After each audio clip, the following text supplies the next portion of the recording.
What does a diver have to do with the car business? Today, we're thrilled to find out as we dive into an inspiring conversation with David Boudia, Olympic gold medalist and one of the most successful U.S. divers of the 21st century. In 2012, he made history by winning gold in London. Now, as a coach at Purdue University and a proud member of Team Toyota, David is gearing up for the upcoming Paris Olympic Games. In this episode, we explore his journey, the leadership and mental toughness required to compete at the highest level, and the invaluable lessons that can be applied to any industry, including the car business. Buckle up and get ready for another unforgettable ride on the Driving Relationships podcast. 3, 2, 1.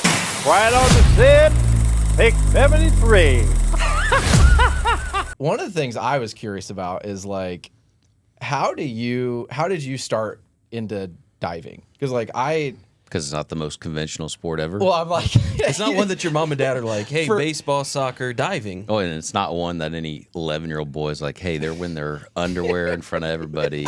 Let's just flip off things. it's kind of like the car business a little bit. It's like, why did we get started? I have no Right. clue. But like, I just think like it would be more like climbing for me because I would get to the top of the platform and I'd be like, nope, and then I'd come back I down. mean, I feel like that's every diver's. No, there's not a diver out there. You could be 5 years into it, 20 years into it. You're not going to go up to Timber and be like, this is easy. Really? Even if you do it every single day, 5-6 days a week, whatever many days out of the year, there's still that little gut there, a little perch in your stomach where you're like, Yeah. So were you 11 when you started diving? I was about 11. So How's it all happen? it was not diving was not in the picture. It was the Olympics. So I remember watching it in '96 and crazy. opening ceremonies. We loved it for 2 weeks straight. We would just continue to watch Olympic games. My mom loved it, but we would crowd around the TV. And I watched opening ceremonies in Atlanta and continued to watch gymnastics and track and field and swimming and would do all those performances in the living room. It's like Yep. when I grow up, that's what I'm going to be, an Olympian. Yep. Wow. And so I'm going to be an Olympian, and then I'm also going to have a briefcase. Like I thought that was, I don't know. Could you make that on the 10-meter board? Why has this guy got a briefcase? I guess that's my idea of success. Like someone who carries Yeah. a briefcase, they're probably successful. Good But I don't know, point. it's a drive. Yeah. So I wanted to go to the Olympics, and baseball was in the play, and I ran cross country, soccer, gymnastics, all these sports. Yeah. And gymnastics, the highest pinnacle is Olympics. Yeah. I think I did it from 5 until about 11, but I did it so much that it was a burnout stage for me, and transitioned to random sport called diving. And only by chance that we had a close friend knew that I was finished with that last acrobatic sport. They won diving lessons in an auction. I tried it out once and it stuck. So hang on. A friend of yours wins diving lessons in an auction. Yeah. Gives it to you, the certificate. Well, they like, win as well. Oh, okay. So I was like, you're good at like flipping and tumbling on a mat. Yeah. Why don't you get up in Well, the I air mean, and try to dive into water and do it? I played soccer. She was a family friend, and at the time, 11 years old, I had a crush on her, and I was like, I'm gonna go up to this 3-meter springboard, and I walk up, and 3-meter springboard is like 15-ish feet. It's basically your high dive at the local pool. Yep. And I walked up, and for sure I was just gonna do this amazing thing, and I jumped off, froze, and smacked. She probably didn't even see it, but for me, I was like, this is awful. I But could feel that still in his voice, the pain of it. And as he's getting out of the pool, he's like, I'm going to do this at the Olympics someday. that's probably one of the worst things, besides like the petrifying fear of diving from a 3-story building on 10 meter. That little sting that you get on the water. It's like when someone smacks you in the back. Yeah. Oh. And just stings. I was like, you're talking about the sting. I was like, that's some experience I've never had. No. You talk about 3-meter diving. I'm like, the low diving board? Like, no, he's talking about 15 feet up. Yeah. So, Low in my profession or previous profession, but No I don't know. joke. It was not in the cards, but I wanted to go to the Olympic Games. I was annoyingly driven and competitive. Would play backyard wiffle ball with my sister and her friends, and I was the only one sweating, dirty, sliding Grinding into everything bases, and I remember my sister Shawnee's face, just like, "What are you doing, man?"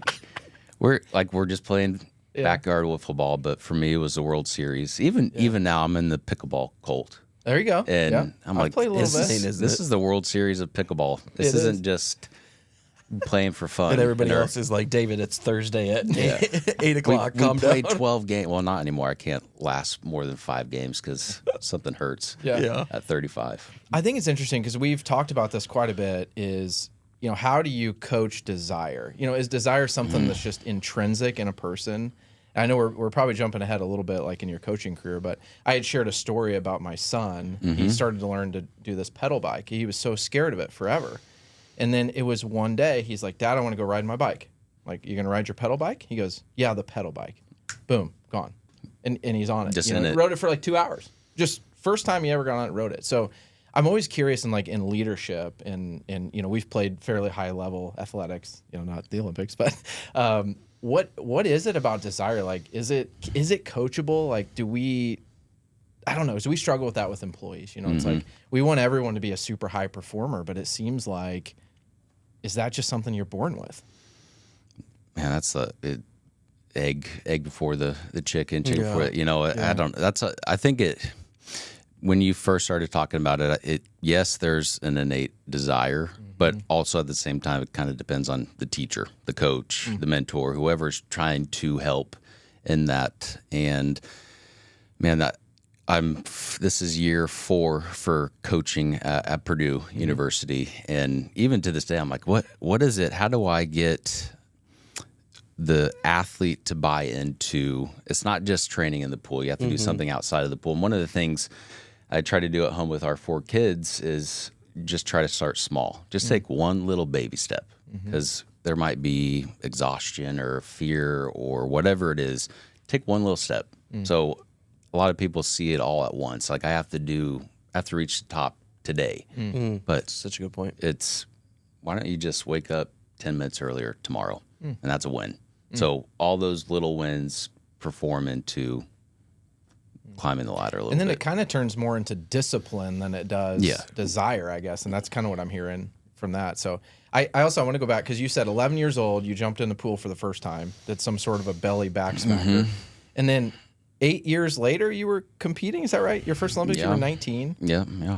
So That seems like it happened started fast, right? Well, I mean, that's acrobatic background, gymnastics. Instead of landing on your feet, you land on your head in the water. So when I started diving, I started to get better and better, but I was always looming in someone's shadow. So there was someone better than me. And there was a legendary Olympic diving coach that would come in, and he was like, that kid's got it. And then pointing to me like, he's too banana back, not flexible enough, not these things. He doesn't have it. Yeah. And so somehow I found this out, and that was just just watch. So to the point of like, I'm not flexible enough. Let me lay in my bed in the splits to try to get even more flexible. And the biggest contributor, I think, that I might not have been the most talented physically against the competitors on the international stage, but I was for sure going to beat them mentally. And so I made it my mission to be mentally capable over everybody else in the field. And that takes work. So starting at 12 or 13, we started meeting with a sports psychologist and just little things. So just how you set goals. I think people say, I'm going to set this goal. And I learned 2 different ways to set goals. It was a outcome goal, so what you eventually want to accomplish, and then a process goal. So little baby steps to get to that outcome goal. So going to the Olympics, that's not tangible. Like, how do you tangibly get to that? Yeah. It's going to happen in the process. So let's say I'm going to set 3 goals for this one practice, write it on a 3x5 card. And let's say I accomplish 2 of them. I put them in the accomplished pile. The other ones I don't. So tangibly, let's say I finish a workout. Yeah. So everything that the coach wrote, let me just finish it. So it doesn't have to be these outrageous ideas or accomplishments, but kind of going back to that process of just baby steps to get to where you want to go. But there's you can go on and on about the mental game, whether it's visualization or breathing exercises or mindfulness training, or there's books and books and books on what makes an athlete great and getting into a competition zone. So you have all the preparation. You talk about mental coach 12, 13, moving forward. You get to, I would assume 17, 18, start trying to qualify for the Olympics. Mm-hmm. How does that change mentally? Because I'm sure that's, for lack of better words, uncharted waters of going, Yeah. I've never been here before. And then what event was that in? Was it in the 10-meter board, or what was... Yeah, so a lot of people don't know diving. Yeah. Obviously, because it happens every 4 years. You see it Yeah. on TV at the Olympics. But so there's two disciplines in diving. There's 3-meter springboard and then the 10-meter platform. Gotcha. So one is lower but bounces. The other one's high and doesn't move. Yeah. And it's way high because 10 meters It's pretty is high. 30 plus feet. Yeah, it would be fun to bring a bunch of golf We're out. background guys up No on 10 way. meter to. Yeah, it's you're I couldn't 10 even meters, imagine. 33 feet in the I'd air. try it. No Head- way. Yeah, I'd try it. I feel like we could get both of you to get off the Oh, I 10 would meter go off platform. if someone else was there. I'd try it. That's how we do the could- outro, Logan. we can arrange this. We'd have to bring Trey now, with us, now too. that you showed your cards. I know. I feel like Trey Ryan would be there right there with us, so this would be an interesting one to follow up with. You could do it. True. Yeah, all you gotta do is just jump, just little steps. Yeah, is that all? Just little steps. That's what we've been talking about. It's just big. Just One baby step steps. at a time until you jump And off. then I put it in my accomplished pile and also the never again pile. That one you just tear up. Yeah, throw it right? away. You're done. I feel like I should have a parachute if I try this. Well, when you It's get that there, high. they have a 1 meter platform, 3 meter, 5 meter, 7 meters. So you just build yourself up. Yeah, come on. So easy. It just sounds like it just does it every day, right? Oh My my 6-year-old daughter did the 7 meter about a month ago. There you go. I think you could do it. I could do 7 then. I couldn't do the 10. That'd be... Once you heard 6-year-old. Yeah, when she does it, Yeah. then we'll do it at the same time. Oh man. So how do you get there mentally? Like you're qualifying for it. I'm sure everything's leading up. You're trending in the right direction. Results are there, but now it's time to qualify. Yeah, so there's steps that go into in diving specifically. You have to qualify your country.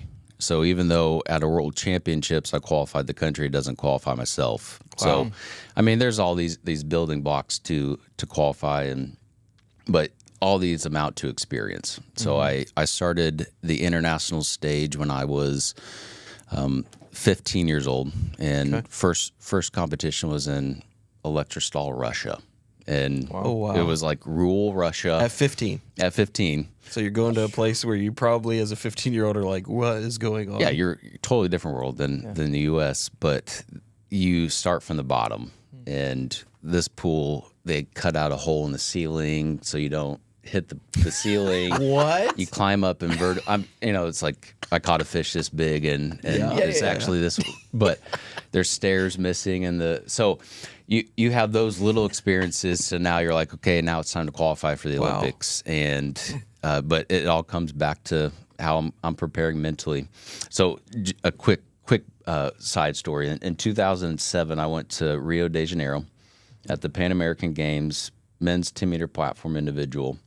And the hot shot at that time was a guy named Alexander Despatie from Canada, legend in our sport. And I finished second behind him in the prelims, which I'm through the roof. Go fast forward to finals. This was an outdoor pool. It starts pouring rain. And there's puddle on 10 meter that you have to run through. So there's so much adversity. So you dive with the rain and everything. Yeah, you go. So if there's no lightning, you go. Oh, if 10 meters wasn't enough, let's just have Yeah. rain. I mean, it's kind of like golf. I'm seeing a lot of similarities. Yeah, I'm not here. at all. There is golf, all these little technical sports that, especially mentally, you get in your head, you're done. You shank it to the right. It's same with diving. And so I faltered. I failed miserably. I think I was maybe 11th out of 12 in that final, and I should have been on the podium. So fast forward to Rio in 2016 at the Olympics, same exact pool.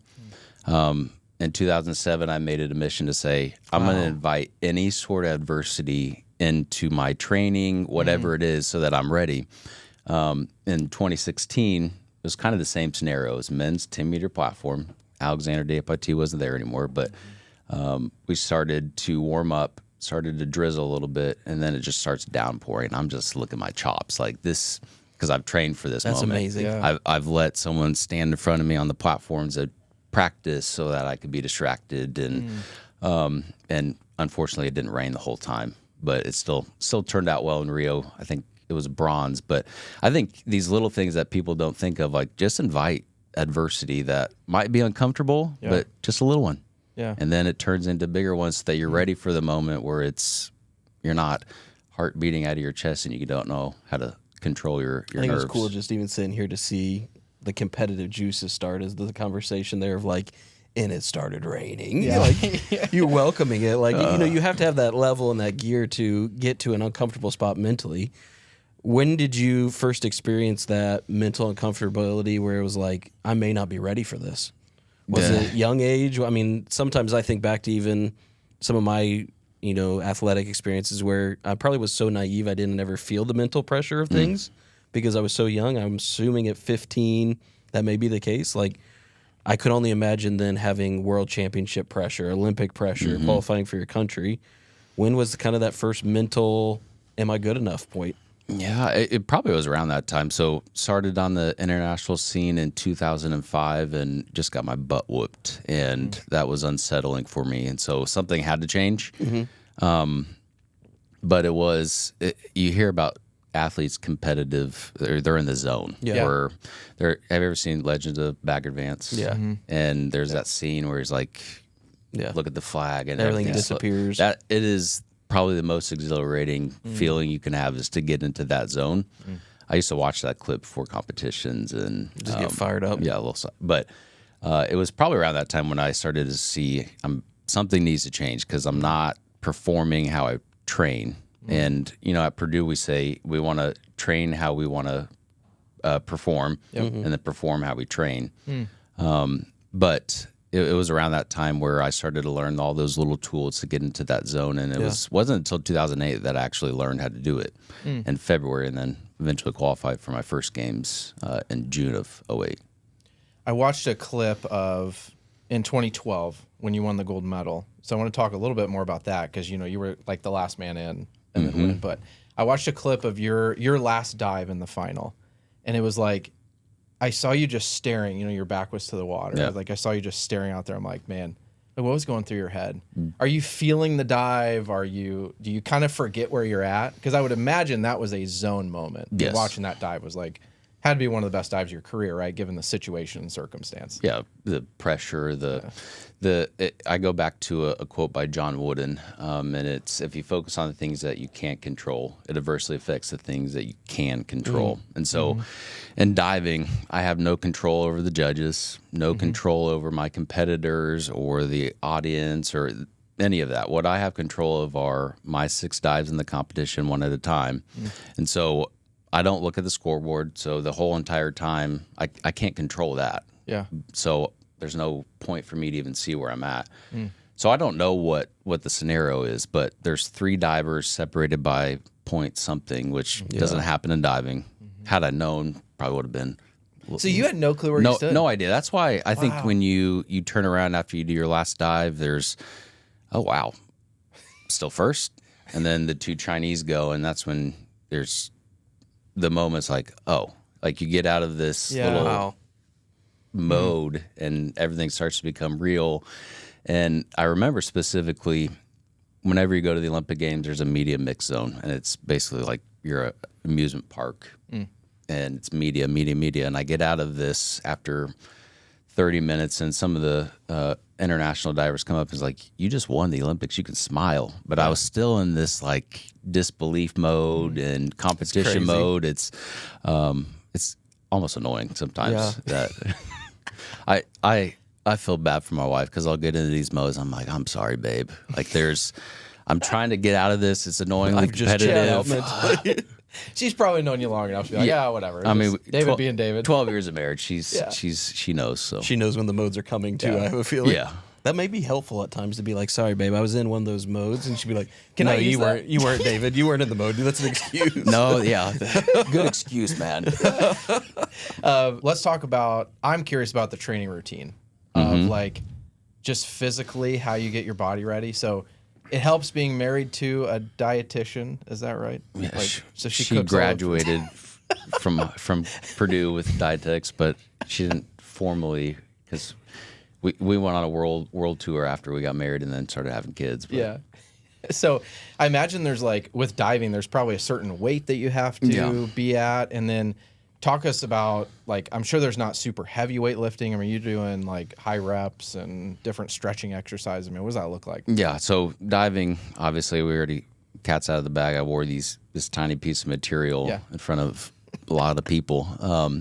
And so, yeah, I it guess helps. I didn't notice that when I watched the clips. You didn't see that No, I at guess all? I didn't see Yeah. that. You're just, oh, yeah, they are wearing. Yeah, that's weird. I'll have to go back and relook.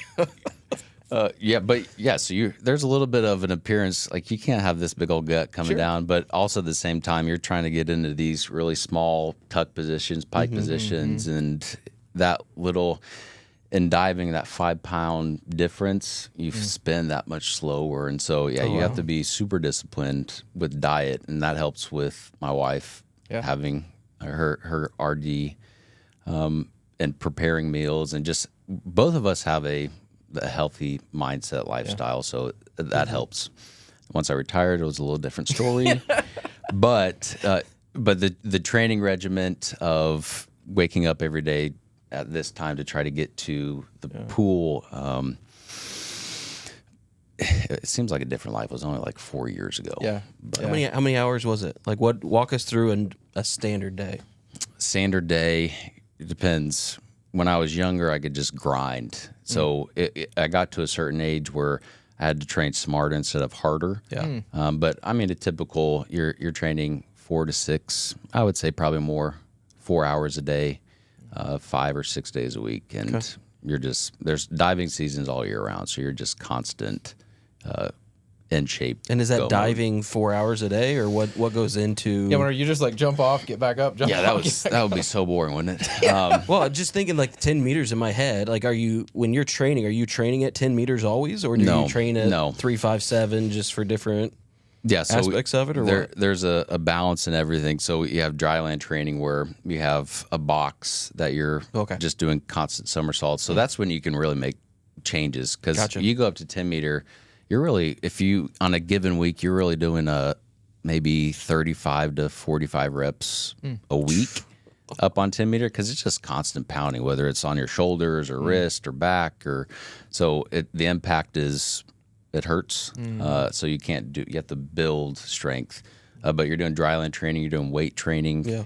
What sucks about our sport is, like, you have great core, the 6-pack, legs are super strong, but you don't want big arms. Yeah. And so as soon as I retired, I was like, yes, I'm going to just do everything arms. And All now the curls, all the pull downs. nothing fits in my wardrobe anymore, because it's That's so funny. But it might be also because I'm not 5'9", 160. Yeah. But So, like, still the question I have for you more than anything is, like, 30 meter, 10 meter, 30 plus feet up. Even when you go in and there's no splash at all, is there impact? Is there pain from that? I mean, it looks so smooth, but again, I'm still thinking, like, you're 30 feet, you have to be moving 20 plus miles per hour into water. Yep. And I know they have the bubbler and different things, the jet spraying to break some of that tension, but still you go. How much research you? No, I'm That's just good. saying, That's like, good looking stuff. at it, you go, Yeah. We need to get him on a platform. Yeah. no way, I'm out. But going back to, like, you have to have physical pain from that, and going 30 to 40 times in training, you just, in my mind, you're going, that's got to be body wear and tear. Any injuries during your career? I heard a concussion, maybe. Yeah, later in my career. But no, I didn't have any serious. And I think it came back to the two coaches that when I grew up with, and then when I went to college with Adam Soldati, who's at Purdue. But just how smart they are with their training regimen. So you're training 4 years at a time. Yeah. So our periodized plans, okay, what do we need to do from this last Olympics to the next? And then breaking it down to a periodized plan of what do I need to do this year, and then breaking it down to what do I need to do in the next 12 weeks. And then so it's all regimented, all planned out. And so you're not just going off and throwing your body off and saying, let's do this as many times as we can until we break. So you try to be smart about how you're training. But, the impact, you're going 35 miles an hour, and it's all you brace it with your flat hand on the water. And the easier the dive, the harder the impact is. So you do like a simple dive, I hated it because it just felt like your spine was breaking through the water. So the more flips, it's a little bit easier.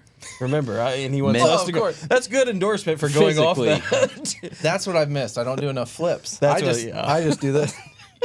Well, if you're doing that, man, you're gonna break everything. In Oh, your is that body. bad? Okay, Yeah, so- go. If you put your hands up, turn one hand in, Okay. and then the other hand you put on top. And so Okay. Oh, you're good now. Now you I'll can try no, that. no Yeah, you're excuse. good. So when we get you to the pool, you'll be able to. You break the surface and try to tear People it apart. are going to but- see me at the Lafayette Country Club tonight, literally. Now, hang on. What's that guy doing up there? I had a I'm podcast trying to- with David Boudia. He Yeah. taught me. I am a processor. I'm trying to process. So what's harder, getting on the 10 meter for the first time or getting the kids to bed on time? Because you have 4, correct? So that's probably. I'm trying to Pretty wonder, if it's similar. easier than getting the kids on bed on time, I may have to try this. Yeah, that's a toss up. Flip a coin. Depends on the day. Yeah. You have kids? Yeah. How many do you have? I have 3. Yeah, so you know the We drill. both have 3, I know. Yeah, we both That's have crazy. 3. So. As a Father's Day gift, my wife Sunny yesterday gave us some other dad's pickleball and pizza, and so Yeah. it was don't come home. We'll put the kids down. It was that's awesome. It was beautiful. Pickleball pizza, and we'll put the kids down. Yeah. So you say that. That's what popped Yeah. in my mind. Sometimes 10 meter is easier than putting kids down. Yeah. But What's the journey been like? And I think, in our careers too, trying to balance being a dad and, being a top performer, high level athlete. Like, what are some of the things you've learned along the way? Because I don't think it's something you ever solve. I'm still figuring it out. Yeah. When you figure it out, let me know. I think that's probably the hardest thing when you get to a certain point in your career, whether as an athlete to the highest point or now as a coach. I'm trying to figure out balance because you have to have balance. You can't just nonstop 24/7 because you're going to burn out. Yeah. And I think that's why having Sonny by my side, having someone that is caring, helpful, encouraging, loving, you have to have someone by your side that's a cheerleader, but also going to challenge you. But that's rare these days to have someone like that. Well, it's interesting to hear, a top performer, elite athlete, and I think this carries over into sales career too, and in the car business. Like, you have to have somebody by your side supporting you. A lot of us are like, we can do it on our own, we can make it to the top, but you have to have that person beside you that's going to support you. Yeah. Like you said. So, what are I'm curious about this too because I think even in my career, it's like I have this goal, I reach it, and it's like, what now? We had one of our general managers at the Honda store. He's a World Series champion. I asked him, like, Todd, what was it like? You won the World Series, and then it's like, now what? Right. Or you retire from it. Yeah, So, early in his career too. It's interesting to hear him talk about just how to try to get mentally back to that place. So and I don't know, I don't know where this is going to go necessarily, but have you came to that point where you accomplish your dream at the Olympics? Right. And I'm like, what was the feeling after At that? 23, right? Yeah. At 23. Yeah. So then you go, do I continue on? Do I quit? Do I keep going for more? What's that mentally look like? That's a great question. Yeah. Well, I think a lot of people see Olympics on TV just like I did when I was 7 watching Atlanta. Like once they win gold, they're made. Yeah. But that's not the case. You might win some prize money, but it's not sustainable. Yeah. And so I think I was able to get into diving and be successful at the right time where I was able to hire an agent and I had a long, successful career that I could make this longevity in my athletic accomplishments last. Yeah. Which is not the case for, I would say, 95% of other elite athletes. But that jump from when I won 2012, it was always, okay, well, let's do it again. Yeah. And then because I'm able to train without having to worry about getting a job outside of training, that's why I was able to continue. Let's keep going. And then it came to a point where I was like, all right, man, it's time. Time to give it up. Not how I planned it, but in 2021 was Olympic trials to qualify for the Tokyo Games, and first place going into finals. And then it's so weird. As much as I tried and as much experience that I had, I had no heartbeat whatsoever. I was just too relaxed in Really? the finals.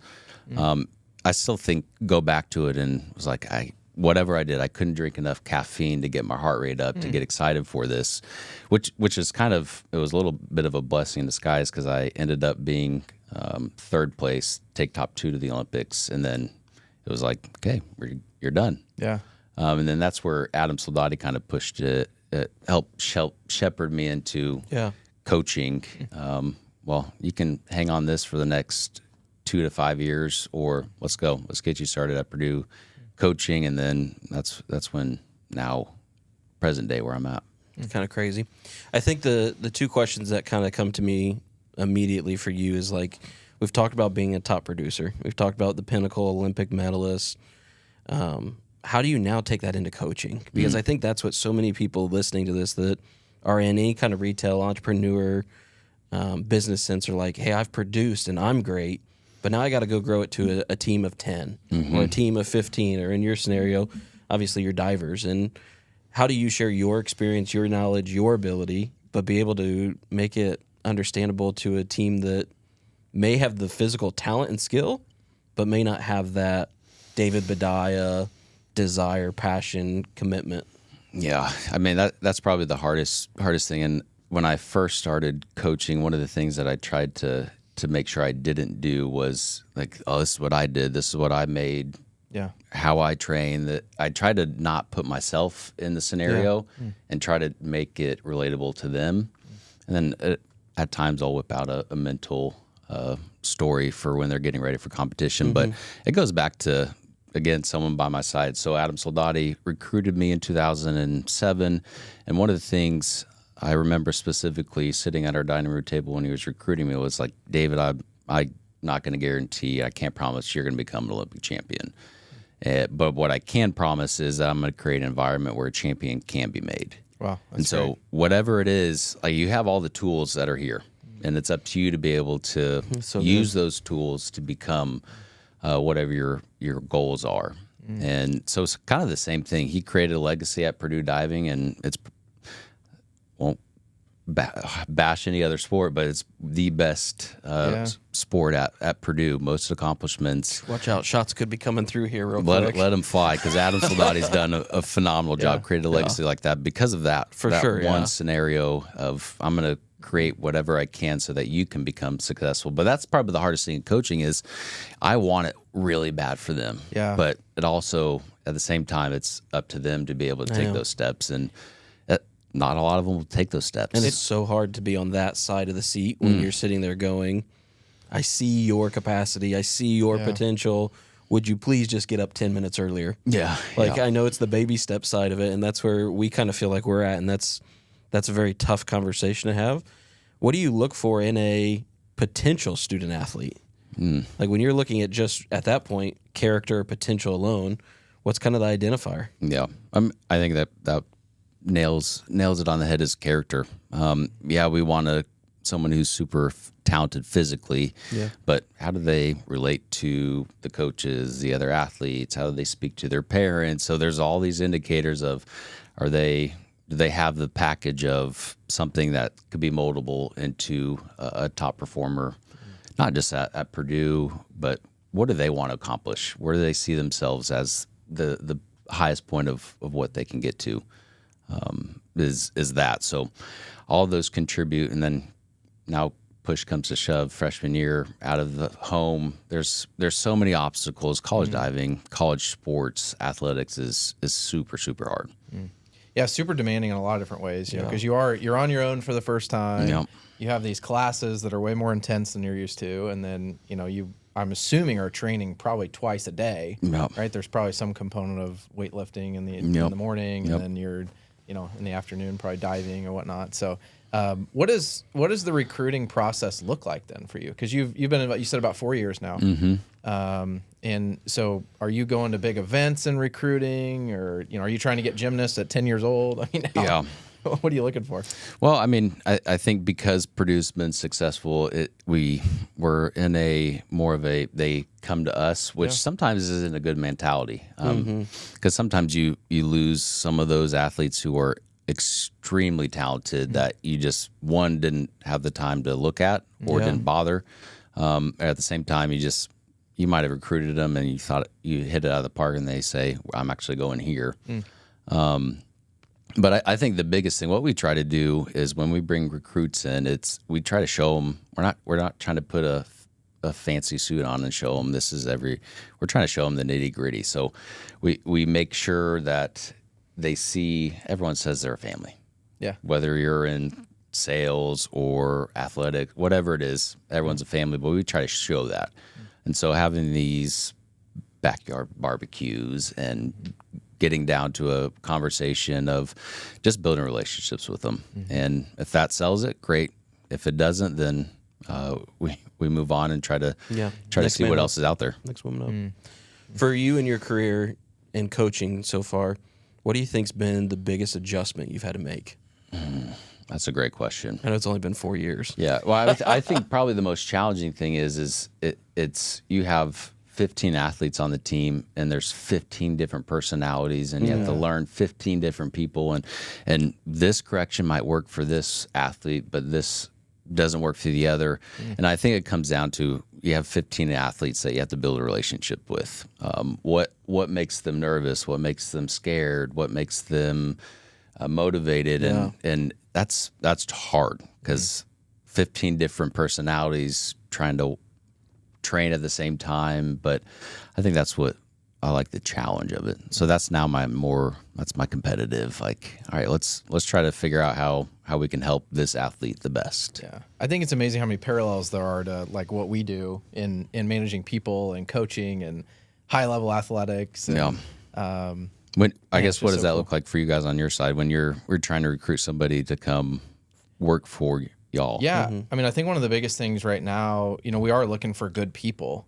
I think we're at a point now where we can train the skills. It's not a skill of gymnastics necessarily, right? But like, we just need good people that are honest and transparent, have the personality profile that's going to fit. And again, trying to find that drive in people is, can be tough. But I mean, I find joy in taking people from, like an Annie Ann's pretzel or a gas station or a Jimmy John's, and kind of like seeing them start at the ground floor, or pizza delivery driver is another one, like starting at the ground floor and then seeing them work their way up, right? And kind of like what you talked about is creating those conditions. So constantly trying to ask ourselves, is this the kind of person that's going to thrive in this environment? We have, I oversee multiple stores, and so you have multiple personalities that are managers. And I know that like you won't be a good fit for this manager, right? But you'll be a good fit for that manager. So again, trying to make sure everybody's on that right seat on the bus. So I don't know what is Zach's that take on it. But. What does that look like then? Let's say they're working at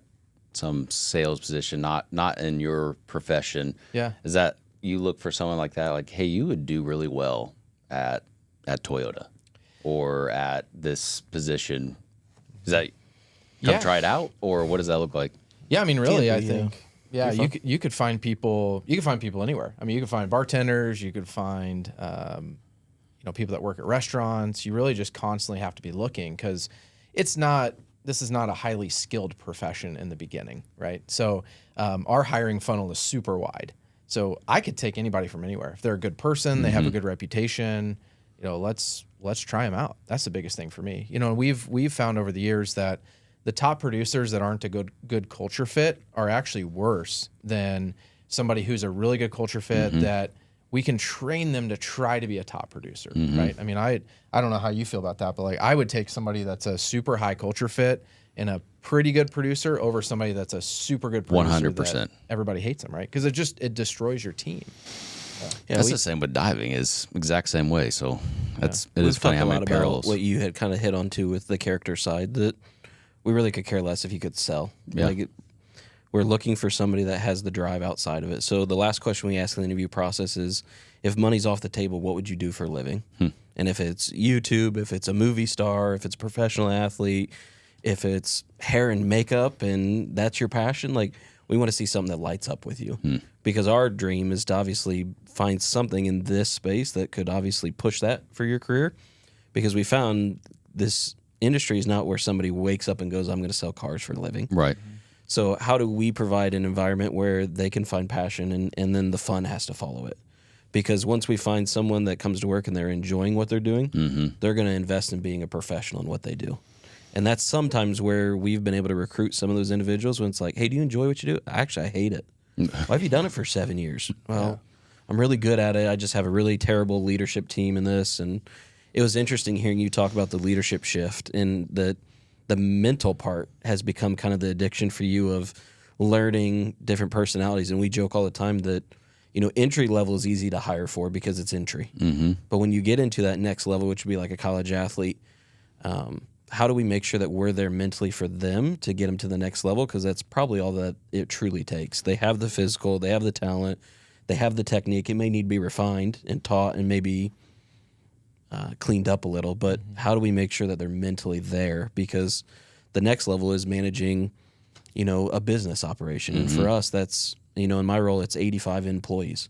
And I never in 1,000 years thought I would have 85 individuals coming to me for business-related questions and making sure that we're mentally there. And Trey makes the comment to us that he pays us 50% for our mental headache and 50% for our business ability. So I think that's the part that we've learned as well, is like having to understand your personality and understanding how you fit culturally with our team. So it's been very interesting across the board to have that opportunity. Yeah, and I think the other part that's fun just in these roles is, because you have a sales role, like a car salesman. I mean, their job is to go out and get people, right? I mean, they're going to market themselves on social media, Facebook. There's some people that aren't great at that. There's some people that are better when they come to them, they're going to give the customer a great experience. And so we've moved people from that more outgoing role to like a service advisor role, where there's still that consultative selling approach, but they do much better when the business comes to them. So again, to your point, you're learning people, you're learning what they're great at, and then you're trying to create that environment for them that says, here, go do it. Our guy behind the camera here, Logan, he was selling cars 9-10 months ago. 3 months ago or 9 months? Yeah, 9 months. It keeps changing. It keeps shortening. We're like, you were selling cars last week. But, he was selling cars. We moved him in service. He comes to Zach and says, man, I'm just not feeling it. Like, I'm going to get out of the business. And Zach says, whoa, no, you're not. Try this. You're locked in. Yeah, you're exactly. not leaving. Exactly. We got one Try more this. thing for you. Because Can you film a podcast? Logan, plug ears, because he's a good person, right? Yep. And he's the kind of person that we want in our organization and we want to invest in. So those are the kind of people we're trying to find. I was just going to ask, so that's a perfect story scenario. What does that look like in your profession, your business, to keep a culture, someone who's burnt out, keep it fresh? Or do you do something outside of the norm, like podcast, or do you family picnics? Or that's where Logan was. Logan was literally to the point where it was like, hey, I enjoy working with customers, but I'm tired of working with customers. Yeah. And the comment was, I'm literally going to walk away from the business. I appreciate you, and I'm giving you a heads up. And instantly I'm sitting there with somebody, I think at the time he's in his young 20s, and going, this could be a career employee that's done a great job for us, that is just mentally burnt out. Kind of like you talking about gymnastics, kind of like I'm sure where athletes get, where you recruit them as a freshman, they're all fired up. David, I want to go to the Olympics. I want to win. I want to do everything. And sophomore year going, I can't get this person in the gym. I can't get this person to show up and do anything extra. And in Logan's scenario, it was like, hey, do you mind if we try something crazy with you? Because you are a top producer that's struggling mentally. What if we just completely mix this thing up? And for him, I think it was that light bulb going off where I'm getting text messages at 10:30 at night like, hey, I got this new idea for filming. And it's like, Logan, go to sleep. Please stop reaching out to me. Passions. Yeah. Like, I think the funniest thing is our very first podcast, I got a text at like 12:30 at night. And he's like, I'm freaking out. This thing has to get done. I was like, dude, we are just flying by the seat of our pants here. Like, I'm sleeping. Go to bed yourself. Take tomorrow off because you're up at 12:30 recording or editing a podcast. Right. Like, don't come into work. And he's like, well, if I don't come in, who's going to do anything? I was like, no one, because I'm telling you to stay home. Like, it's being flexible in those things and allowing that. And I think that's a huge change in this next generation. Like, if they don't feel the why of their doing it, if they don't feel the behind the scenes empowerment of like, I'm making something bigger than what it was. So that's where I think for you guys in the coaching side, I'm sure building on that legacy that Purdue Diving has, because already so many of those recruits coming in are going, I'm going to Purdue because it's Purdue Diving. Right. But how do you take that to a next level and that kind of thing? And that leads into, great question, what's going on today after this podcast for you? Yeah.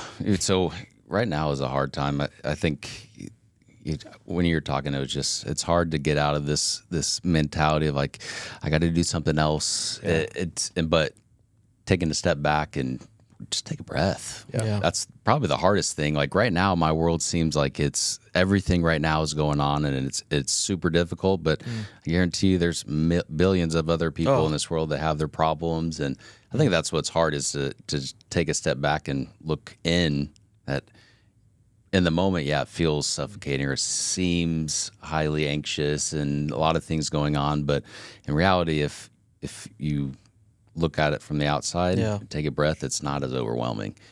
So that was my opportunity to take a breath and say, today is not actually as overwhelming as I thought. But after this, it's been an incredible ride since I stepped into coaching right after the 21 trials. We are about a week out from departing for the Paris Olympic Games. Awesome. We have a media day today at the pool, followed by 3 other practices, and then after that, there's meetings for preparation of coaches at the Olympic Games, and then you meet with the coaches and the athletes at the Olympic Games. And so there's a lot going on, but at the same time, one of the things that I tried to learn after the 2008 Games was I was so focused on this destination of making the Olympic Games that it almost sucked every amount of joy out of those Beijing Games because I was so focused on a destination instead of the journey. Yeah. And so it's a fun ride. Like, this is leading up to the Olympic Games. We try to get the athletes ready, but you're going to a different country. You're representing Team USA. We have 2 other ones. So we have four athletes at Purdue Diving, 2 representing Team USA, 1 representing Puerto Rico, 1 representing Latvia. And so we have a big Purdue Diving contingency going to the Games, but we're going to the Olympics. Yeah. And we're going to enjoy the culture in Paris, and we're excited. So athletes fly out when? In stages. So we have one group flying out on Sunday. They travel to Berlin for a pre-camp. We call it acclimation, just getting on their time zone, makes sense. Yeah, getting things going. Then I fly out with the other 3 divers on sometime next week, and that's when the fun begins, because what you don't see on TV is there's a lot of, you go through processing. So you get to the Olympics, land in Paris, you meet with the USOPC Olympic Committee for the United States. They shut you to the Olympic Village.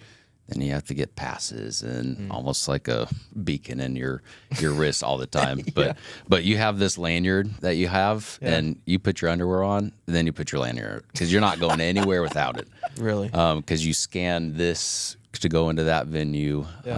But one of the cool things I'm excited for our first-time Olympians to experience is the day after we arrive, we go to the apparel day. Ooh. And so in 2016, it was probably the coolest thing. Yeah, awesome. You walk in and the sponsors have the glass, and then their symbol, and then your name, and your just basically just your stats, and just swag everywhere. Try it on, and it's awesome. 2 large suitcases of goods. Wow. I'm a coach, so it'll be a little bit different than the athlete nowadays. Still, but still absolutely amazing. But I'm excited just to see their faces in these little moments. One of the coolest things was we had a first-time Olympian qualify. His name was Greg Duncan, dove for Purdue. As a post-grad now, 3 years post-grad. But he qualified, worked his butt off for the past 3 years, and saw his name, first place, and his face is just lit up. Yeah. And I walked into our hotel, and I told my coach, now coworker, now retired, Adam, I said, I don't know what's cooler, making the Olympics yourself or seeing someone make their dreams come true. It's a hard, it's almost parallel, because that's probably one of the coolest things is being a part of Greg's journey, seeing how hard he worked, and now it's finally coming to reality. Well, I think you killed it with a great transition. So we always end every podcast with a cool game, and simple one. This is going to be just a would you rather one. I'll start to hit you with one early. But would you rather be competing yourself in another Olympics, or have all of your athletes medal? Hands down, all my athletes. I just got to ask. I mean, again, you have that desire, but I think the passion, obviously, you can feel in the change there. Yeah. The next question here, this is one I thought of for a while, so this is a good one, I think. No. Did you research it? Yeah, there's some research in here. So you heard me throw out some terms, so I've been thinking about this one. Would you rather get up on the 10-meter platform again, or would you rather give a speaking engagement to TD Ameritrade? With experience or no experience? No experience. This is like me on the 10 meter. No doubt. First time beyond 10 ever meter. or 10. Really? Yes. So there's, when you're done, when you're like, there's no, I just knew it after the 21 Olympic trials. I just had zero desire to get back in the pool. And even to this day, the only thing I miss about competing at that level is the pressure. Like I just love that feeling of there's a lot riding on this. Now go do what you've been training for. Yeah. Not to say I don't want to go TD Ameritrade speaking engagement. You don't have to. First time Charles again. Schwab bought them, so Yeah. they're gone. Well, I appreciate you coming in here. Obviously, you've had a Team Toyota partnership forever. That's how I met you, I think, out in Las Vegas the first time at the Toyota dealer meeting. And you're walking around and you're like, hey, your badge says Lafayette, Indiana. And you're like, and your badge says Lafayette, Indiana. And we had a conversation there and kind of went through everything. I think it's been a really unique experience to see you take over Purdue Diving. And again, we obviously want to see where that goes and the legacy continue on of what you've inherited and obviously been a part of and built. And I think that everybody will be watching the Olympics and seeing the diving and hopefully seeing you on the side with a briefcase celebrating success. Hopefully, a black leather one. And I think it's funny. It's like, well, why did you have him on the podcast? I think it is that the Team Toyota sponsorship, right. and I think there's so many cool lessons I learned today just about what translates from leadership and high achieving and the mental game and everything. So yeah, definitely appreciate having you come on. So where can people find you, and then maybe talk a little bit about the book? You did a few years ago, or is that something we don't talk about? No, it's good. It's I think it's still a good book. Still a good book. The author's amazing. Yeah, phenomenal. Man, I couldn't imagine writing it all myself. I had help, just like I do at home with Suddy and someone by my side. So, but nowadays you see me on poolside. You don't see me in the tiny suit doing the flips at Purdue University, but exciting next 3 weeks going into Paris at the Olympics. So we have a lot of goals going into that, but it's so weird, this transition of professional athlete to coaching, and like, do I put this? Yeah, I have a book. Oh, we sell that? No, no, but since you mentioned it, not trying to sell it, but more importantly, I think it just shows my journey of when I went to the Beijing Games and the perspective switch of the biggest contributor was faith. Before that, it was more of I need God, so I'm going to put on this. But it was, no, I actually, there's a character change. There was an identity change of, now I'm not living for myself, but for Jesus. Yeah. And so it basically explains that journey of what my life looked like before I knew Christ, and then what it looks like. I think it stops at right before 2016 games. Cool. Awesome. Well, appreciate having you on. And, I think folks out there, obviously be sure to tune in and watch David and his team now that he's coaching at the Olympics. I know we'll be watching and cheering hard. So as always, give us a like and a follow. See you next time.